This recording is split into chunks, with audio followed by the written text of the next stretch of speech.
ನಮಸ್ತೆ ವಿದ್ಯಾರ್ಥಿಗಳೇ, ನಾನು ಶಿಕ್ಷಕ ಟಿಪ್ಪುಣದ ನಿಮ್ಮ ಮುಂದ್ಗಡೆ ಈಗ ಎಕ್ಸಾಮ್ ಹಬ್ಬ ನಡೀತಾ ಇದೆ.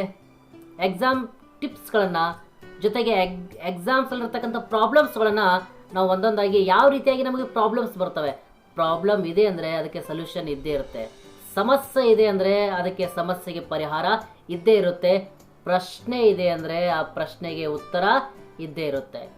ಎಕ್ಸಾಮ್ ಹಾಲಲ್ಲಿ ಕಾಲಿಟ್ಟರೆ ಸಾಕು ಸಮಸ್ಯೆಗಳ ಸುರಿಮಳೆ. ಎಕ್ಸಾಮ್ ನೆನಪು ಮಾಡಿಕೊಂಡ್ರೆ ಸಾಕು ಚಳಿ ಜ್ವರ ಎಲ್ಲವೂ ಬರ್ತವೆ. ಹಾಗಾದರೆ ಎಕ್ಸಾಮ್ ಅಂದರೆ ಭಯ ಅಲ್ಲ, ಎಕ್ಸಾಮ್ ಅಂದರೆ ಧೈರ್ಯ, ಎಕ್ಸಾಮ್ ಅಂದರೆ ಸಾಧನೆ, ಎಕ್ಸಾಮ್ ಅಂದರೆ ಖುಷಿಯಾಗಿ ಆಚರಣೆ ಮಾಡ್ತಕ್ಕಂಥ ಒಂದು ಹಬ್ಬ ಅಂತಕ್ಕಂಥದ್ದು. ಹಾಗಾದರೆ ಎಕ್ಸಾಮ್ ಪ್ರಾಬ್ಲಮ್ ಇರ್ತವೆ. ಯಾವ ರೀತಿಯಾಗಿರ್ತಕ್ಕಂಥ ಪ್ರಾಬ್ಲಮ್ಮು? ಎಕ್ಸಾಮ್ಗಿಂತ ಮುಂಚಿತವಾಗಿ ಕೂಡ ಇರ್ತವೆ, ಎಕ್ಸಾಮ್ ಬರೆಯೋ ಕೂಡ ಇರ್ತವೆ. ಯಾವ ರೀತಿಯಾಗಿ ಪ್ರಾಬ್ಲಮ್? ಫಸ್ಟ್ ಪ್ರಾಬ್ಲಮ್ ಏನಂದರೆ ಸ್ಲೋ ಹ್ಯಾಂಡ್ ರೈಟಿಂಗ್. ಎಲ್ಲ ವಿದ್ಯಾರ್ಥಿಗಳು ಪ್ರಾಬ್ಲಮ್ ಆಲ್ಮೋಸ್ಟ್ ಇದೆ. ಸರ್, ನನ್ನ ಹ್ಯಾಂಡ್ ರೈಟಿಂಗ್ ಸಿಕ್ಕಾಪಟ್ಟೆ ಸ್ಲೋ ಆಗ್ತಾ ಇದ್ದಾವೆ, ಏನು ಮಾಡಬೇಕು? ಹ್ಯಾಂಡ್ ರೈಟಿಂಗ್ ನಿಮ್ಮ ಸ್ಲೋ ಇದ್ದು ಅಂದರೆ ನೀವು ಪ್ರಾರಂಭದಿಂದಲೇ ಅದನ್ನು ಸ್ಪೀಡಾಗಿ ಬರೆಯಲು ಪ್ರಾರಂಭ ಮಾಡಿ. 3 ತಾಸದ ಎಕ್ಸಾಮ್ ಇದೆ ಅಂತ ತಿಳ್ಕೊರಿ. ಆ 3 ತಾಸದ ಪರೀಕ್ಷೆಯಲ್ಲಿ, 3 ಗಂಟೆ ಪರೀಕ್ಷೆಯಲ್ಲಿ ನೀವು ಪ್ರಾರಂಭದಲ್ಲಿ ಸ್ಲೋ ಬರೆಯೋಕ್ಕೆ ಹೋಗಬೇಡಿ, ಪ್ರಾರಂಭದಿಂದಲೇ ಸ್ಪೀಡ್ ಬರೋಕ್ಕೆ ಹೋಗಿ. ಆಗ ಎಲ್ಲ ಪ್ರಶ್ನೆಗಳಿಗೆ ನೀವು ಖಂಡಿತವಾಗಿ ಟಚ್ ಮಾಡ್ತೀರಾ. ನೀವು ಕೆಲವು ವಿದ್ಯಾರ್ಥಿಗಳು ಪ್ರಾರಂಭದಲ್ಲಿ ಏನು ಮಾಡ್ತಾರೆ, ಅಕ್ಷರ ದುಡ್ಡಾಗಲಿ ನೀಟಾಗಲಿ ಅಂತಕ್ಕಂಥ ದೃಷ್ಟಿಯಿಂದ ಸ್ಲೋ ಆಗಿ ಬರೋಕ್ಕೆ ಪ್ರಾರಂಭ ಮಾಡ್ತಾರೆ, ಕೊನೆಗೆ 4-5 ಕ್ವಶನು ಬಿಟ್ಟು ಬರ್ತಾರೆ. ಹಾಗೆ ಮಾಡಬೇಡಿ. ನಿಮ್ಮ ಹ್ಯಾಂಡ್ ರೈಟಿಂಗ್ ಭಾಳಷ್ಟು ಸ್ಲೋ ಇದ್ದು ಅಂದರೆ ನೀವು ಪ್ರಾರಂಭದಿಂದಲೇ ಸ್ಪೀಡಾಗಿ ಬರೆಯೋಕ್ಕೆ ಪ್ರಾರಂಭ ಮಾಡಿ. ಅಂದರೆ 3 ಗಂಟೆಯವರೆಗೆ ನೀವು ಎಲ್ಲ ಪ್ರಶ್ನೆಗಳಿಗೆ ಉತ್ತರವನ್ನು ಕೊಡ್ಬೋದು. ಸೆಕೆಂಡ್ ಪ್ರಾಬ್ಲಮ್ ಏನಂದರೆ ಬ್ಯಾಡ್ ಹ್ಯಾಂಡ್ ರೈಟಿಂಗ್.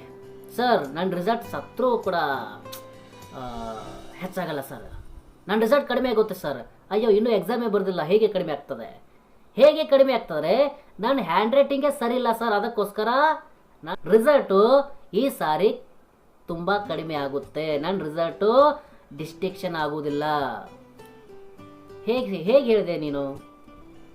ಇಲ್ಲ ಸರ್, ನನಗೆ ಗೊತ್ತಿದೆ, ಯಾಕಂದ್ರೆ ನನ್ನ ಹ್ಯಾಂಡ್ ರೈಟಿಂಗ್ ಸರಿ ಆಗಲ್ಲ, ಅದಕ್ಕೋಸ್ಕರ ನನ್ನ ರಿಸಲ್ಟು ಕಡಿಮೆ ಆಗುತ್ತೆ. ವಿದ್ಯಾರ್ಥಿಗಳೇ, ಇದು ನಿಮ್ಮ ಮೈಂಡಿಂದ ತೆಗೆದುಬಿಡಿ. ನಿಮ್ಮ ಹ್ಯಾಂಡ್ ರೈಟಿಂಗ್ ಸರಿ ಆಗ್ತಾ ಇಲ್ಲ ಅಂದರೆ ಇಷ್ಟರೇ ಆಗಬೇಕು, ಪೂರ್ತಿ ಅಡ್ವಾಂಟೇಜ್ ಆಗಬೇಕು ಅಂತ ಹೇಳಿ ಏನಿಲ್ಲ ಅಲ್ಲಿ. ನಿಮ್ಮ ಬರಹ ಎಕ್ಸಾಮ್ ಚೆಕ್ ಮಾಡೋವನಿಗೆ ಅರ್ಥವಾದರೆ ಸಾಕು, ಅವನಿಗೆ ಓದಕ್ಕೆ ಬಂದರೆ ಸಾಕು. ಕೆಲವರಲ್ಲಿ ಭಯ ಇರುತ್ತೆ, ಹ್ಯಾಂಡ್ ರೈಟಿಂಗ್ ಸರಿ ಆಗಲ್ಲ ಅಂದರೆ ರಿಸಲ್ಟು ಯಾವತ್ತೂ ಕೂಡ ಸರಿ ಆಗಲ್ಲ. ಇದು ತಪ್ಪು ಕಲ್ಪನೆ. ನಿಮ್ಮ ಹ್ಯಾಂಡ್ ರೈಟಿಂಗ್, ನಿಮ್ಮ ಬರಹ ಶುದ್ಧವಾಗಿರಲಿ, ತಪ್ಪು ಬರೆಯಬೇಡಿ. ನಡುವೆ ಸ್ಪೇಸ್ಗಳನ್ನು ಕೊಡ್ತು ಬರ್ರಿ. ಲಾಂಗ್ ಕ್ವಶನ್ಗಳಿಗೆ ಪ್ಯಾರಾವನ್ನು ಮಾಡಿ. ಜೊತೆಗೆ ನಿಮ್ಮ ಹ್ಯಾಂಡ್ ರೈಟಿಂಗ್ ಮತ್ತೊಬ್ಬರಿಗೆ ಓದಲು ಬಂದರೆ ಸಾಕು, ನಿಮ್ಮ ರಿಸಲ್ಟು ಖಂಡಿತವಾಗಿ ಏನಪ್ಪ ಅಂದರೆ ಒಳ್ಳೆ ರಿಸಲ್ಟ್ ಆಗುತ್ತೆ. ಮತ್ತೆ ಯಾವ ಪ್ರಾಬ್ಲಮ್ಸ್ ಇರುತ್ತೆ? ನಮ್ಮ ರಾಂಗ್ ಆನ್ಸರ್. ಯಾವುದೋ ಒಂದು ಪ್ರಶ್ನೆ, ಏನೋ ಪ್ರಶ್ನೆ ಕೇಳಿದ್ದಾರೆ, ಆ ಪ್ರಶ್ನೆಗೆ ಆನ್ಸರನ್ನು ಬರೆಯದೆ ಮತ್ತೊಂದು ಆನ್ಸರ್ನ ಬಂದ್ಬಿಡೋದು. ಇದು ನಮ್ಮ ವಿದ್ಯಾರ್ಥಿಗಳಿಗೆ ಯಾವಾಗ ಆಗುತ್ತೆ?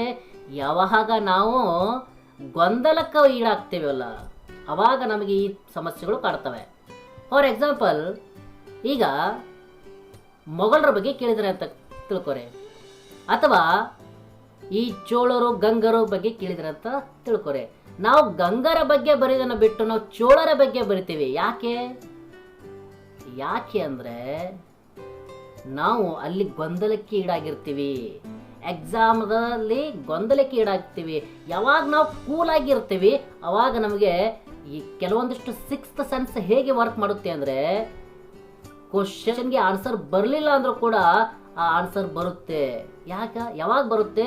ನಾವು ಕೂಲಾಗಿರಬೇಕು, ನಾವು ಖುಷಿಯಾಗಿರಬೇಕು, ಅವಾಗ ಮಾತ್ರ ಬರುತ್ತೆ. ಫಸ್ಟ್ ಆಫ್ ಆಲ್ ತಿಳ್ಕೊಳ್ಳೋಣ, ಪ್ರಶ್ನೆಯನ್ನು ಏನು ಕೇಳಿದ್ದಾರೆ, ಆ ಪ್ರಶ್ನೆಗೆ ಒಂದು 20 ಸೆಕೆಂಡ್ 10 ಸೆಕೆಂಡ್ ಯೋಚನೆ ಮಾಡೋಣ. ಹಾಗಾದ್ರೆ ಏನು ಬರಿಬೇಕಾಗಿದೆ ಇದಕ್ಕೆ ಸ್ವಲ್ಪ ಚಿಂತನೆಯನ್ನು ಮಾಡೋಣ. ಚಿಂತೆ ಮಾಡುವುದು ಬೇಡ, ಚಿಂತನೆಯನ್ನು ನಾವು ಒಂದು 10 ಸೆಕೆಂಡು 15 ಸೆಕೆಂಡ್ ನಾವು ಮಾಡಿದ್ದೆ ಆದರೆ ನಮಗೆ ಕರೆಕ್ಟಾಗಿರ್ತಕ್ಕಂಥ ಆನ್ಸರ್ ಸಿಗುತ್ತೆ. ಏನು ಪ್ರಶ್ನೆ ಕೇಳಿದ್ದಾರೋ ಅದನ್ನು ಉತ್ತರ ಬರೆಯಿರಿ. ಖಂಡಿತವಾಗಿ ನಮ್ಮ ರಿಸಲ್ಟ್ ಭಾಳ ಅದ್ಭುತವಾಗಿ ಆಗುತ್ತೆ. ಕೆಲವರಿಗೆ ಇನ್ನೂ ಒಂದು ಪ್ರಶ್ನೆ, ಎಲ್ಲ ಓದಿದ್ದಾರೆ, ಹ್ಯಾಂಡ್ ರೈಟಿಂಗ್ ಮಸ್ತ್ ಆಗ್ತಾ ಇದ್ದಾವೆ, ಎಲ್ಲವೂ ಕೂಡ ಇದೆ. ಸರ್, ನನಗೆ ಎಕ್ಸಾಮ್ನಲ್ಲಿ ಆನ್ಸರ್ ನೆನಪಿಗೆ ಬರುವುದಿಲ್ಲ. ಕ್ವಶನ್ ಪೇಪರ್ ಕೈಯೊಳಗೆ ಬತ್ತು ನೋಡಿದ ತಕ್ಷಣ ಒಂದೇ ಪ್ರಶ್ನೆ ಬರುವುದಿಲ್ಲ. ಗಾಬರಿಯಾಗಿ ಬರ್ತಾನೆ, ಮತ್ತಷ್ಟು ಗಾಬರಿಯಾಗಿ ಬರ್ತಾನೆ. ಅಯ್ಯೋ, ಇಷ್ಟೆಲ್ಲ ಓದಿದ್ದೆ ನಾನು, ಹಾಗಲ್ಲಿ ಈರುಳ್ಳಿ ಅನ್ನೋದೇ ಸಿಕ್ಕಾಪಟ್ಟೆ ಓದಿದ್ದೆ ಸರ್, ಪ್ರಶ್ನೆ ಒಂದೇ ಬರಲಿಲ್ಲ, ಎರಡನೇದು ಬರಲಿಲ್ಲ ಸರ್. ಪ್ರಶ್ನೆ ಎಕ್ಸಾಮ್ ಹಾಲ್ನಲ್ಲಿ ನೆನಪಿಗೆ ಬರುವುದಿಲ್ಲ. ಹೀಗೆ ಮಾಡಿ. ಪ್ರಶ್ನೆ ಪತ್ರಿಕೆ ಬಂದ ತಕ್ಷಣ ನೀವು ಧೈರ್ಯದಿಂದ ಎಲ್ಲ ಪ್ರಶ್ನೆಗಳಿಗೆ ನಾನು ಉತ್ತರ ನೀಡುತ್ತೇನೆ, ಅಷ್ಟು ಧೈರ್ಯ, ಅಷ್ಟು ನಾನು ಎಲ್ಲ ಪ್ರಶ್ನೆಗಳಿಗೆ ಉತ್ತರವನ್ನು ನೀಡುವಷ್ಟು ಸಾಮರ್ಥ್ಯ ನನ್ನಲ್ಲಿ ಇದೆ ಅಂತಕ್ಕಂಥದ್ದು ಆ ಕೈಯಲ್ಲೇ ತೆಗೆದುಕೊಂಡಾಗ ನೀವು ಹೇಳಿ, ನಿಜವಾಗಲೂ ಎಲ್ಲ ಪ್ರಶ್ನೆಗಳಿಗೆ ಆನ್ಸರ್ ಮಾಡ್ತೀರಾ. ಜೊತೆಗೆ ಒಂದೇ ಪ್ರಶ್ನೆ ಬರಲಿಲ್ಲ ಅಂದರೆ ಬಿಟ್ಬಿಡಿ, ಏನಾಯಿತು? ಒಂದೇ ಪ್ರಶ್ನೆ ಬರಲಿಲ್ತಾಳೆ, ಅದಕ್ಕೆ ನೀವು ರೌಂಡ್ ಮಾಡಿ, ಮತ್ತೆ ಅದು ನೆನಪಿಗೆ ಬರುತ್ತೆ. ನೀವು ಯಾವ ಥರ ಬರ್ಕೋತ ಹೋಗ್ತಿರಲ್ಲ ಪ್ರಶ್ನೆಗಳಿಗೆ ಉತ್ತರಗಳು, ಅದು ತಾನಾಗಿಯೇ ಬರುತ್ತೆ. ಒಂದೇ ಪ್ರಶ್ನೆ ಬರಲಿಲ್ಲ ಅಂತ ಗಾಬರಿಯಾಗಿ ಅಯ್ಯೋ ಏನು ಮಾಡಲಿ ಅಂತೇಳಿ ಬಿಟ್ಬಿಡೋದಲ್ಲ, ಅಲ್ಲಿ ಹೋಯ್ತು ನಿಮ್ಮದು 2-3 ನಿಮಿಷ ಅಲ್ಲೇ ಹೋಯ್ತು. ಅದಕ್ಕೋಸ್ಕರ ನಿಮ್ಗೆ ಒಂದೇ ಪ್ರಶ್ನೆ ಬರಲಿಲ್ವಾ, ಹಾಗಾದಕ್ಕೆ ಅಷ್ಟು ಸ್ಪೇಸನ್ನು ಬಿಡಿ. ಎರಡನೇದು ಬರಲಿಲ್ವಾ, ಇಟ್ಸ್ ಓಕೆ, ಬರುತ್ತೆ, ಎಲ್ಲಿ ಹೋಗುತ್ತೆ, ಬರುತ್ತೆ, ಕೂಲ್ ಬರುತ್ತೆ, ಎಲ್ಲಿ ಹೋಗೋದಿಲ್ಲ. 3ನೇ ಪ್ರಶ್ನೆ ಬರ್ತಾ ಇದೆ, ಬರೀರಿ. 4ನೇ ಪ್ರಶ್ನೆ ಬರ್ತಾ ಬರ್ಕೊಂತ ಹೋಗಿ, ಅವಾಗ ಆಟೋಮೆಟಿಕ್ 6th ಸೆನ್ಸ್ ವರ್ಕ್ ಮಾಡುತ್ತೆ. 1ನೇ ಪ್ರಶ್ನೆನೂ ಬರುತ್ತೆ, 2ನೇ ಪ್ರಶ್ನೆನೂ ಬರುತ್ತೆ, ಎಷ್ಟು ಬಿಟ್ಟಿರಲ್ಲ ಎಲ್ಲ ಪ್ರಶ್ನೆಗಳು ಬರುತ್ತೆ. ಆದರೆ ಧೈರ್ಯವನ್ನು ಕಳ್ಕೊಳ್ಳೋದು ಬೇಡ. ಯಾವ ಪ್ರಶ್ನೆಗಳನ್ನು ನೀವು ಬಿಟ್ಟಿರ್ತಾರಲ್ಲ ಅಲ್ಲಿ ಪೆನ್ ಅಥವಾ ಸೀಸ್ ಪೆನ್ಸಲ್ಲಿ ಅದಕ್ಕೆ ರೌಂಡನ್ನು ಮಾಡಿ, ಅಥವಾ ಅದಕ್ಕೆ ಒಂದು ಪಾಯಿಂಟನ್ನು ಕೊಡಿ. ಯಾಕೆಂದರೆ ಗೊತ್ತಾಗಬೇಕು ನೀವು ಯಾವುದನ್ನು ಬಿಟ್ಟಿರ್ತಾಳೆ.